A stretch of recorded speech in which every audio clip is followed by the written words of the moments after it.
ONRI-CI. L'Observatoire national du riz Côte d'Ivoire a vu le jour le mardi 9 mai 2023. C'était à l'issue d'une assemblée générale constitutive qui a réuni, entre autres, les producteurs de riz, transformateurs, distributeurs, importateurs, firmes semencières, petites et moyennes entreprises de mécanisation agricole. L'Observatoire est né de la volonté de la CEDEAO pour résorber la question du riz dans la sous-région, a créé un cadre de concertation entre les acteurs, renforcer les partenariats publics-privés, coordonner les investissements du gouvernement, du secteur privé et des partenaires techniques et financiers dans les solutions axées sur le marché pour soutenir la stratégie nationale de développement de la riziculture, conduire la transformation du secteur rizicole, faciliter l'accès au financement tout au long de la chaîne de valeur. Je vais, bien sûr, sous la gouverne de ma hiérarchie, je vais œuvrer à ce que, en tant qu'organe de veille stratégique, pour que tout ce qui est financement, tout ce qui est appui technique soit dans le même panier pour éviter les doublons. Ces doublons qui nous ont fait mal parce que ça joue sur l'efficacité du dispositif et finalement, si on y prend garde, ça peut décourager un certain nombre d'institutions qui sont engagées à nos côtés. Un projet soutenu et accompagné par des partenaires techniques et financiers.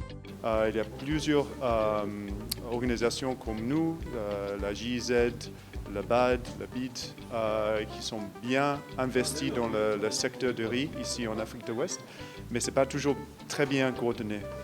Il faut qu'on se parle plus pour mieux comprendre ce qu'on a fait, comment on peut mieux collaborer et aussi pour mieux savoir les défis spécifiques dans chaque pays de Côte d'Ivoire et d'ailleurs.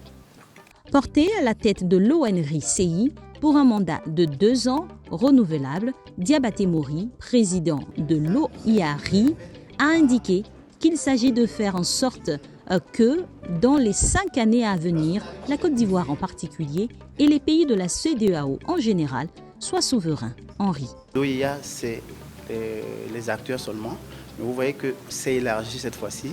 Nous avons les partenaires au développement, nous avons l'administration, etc., qui fait partie de cette organisation qui est beaucoup plus forte, beaucoup plus large que l'OIARI, qui ne concernait que les 3 chaînes de valeur.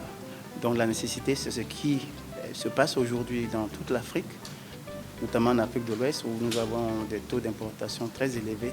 Il était bon qu'ensemble nous puissions mettre nos actions conjuguées pour développer la riziculture. Nous avons les hommes, nous avons les terres, nous avons l'expérience, tous ces éléments réunis et nous avons quand même des moyens pour pouvoir le faire.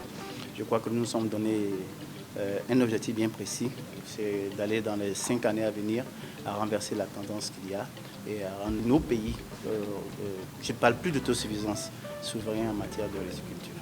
Le siège de l'ONRI-CI est fixé à Abidjan.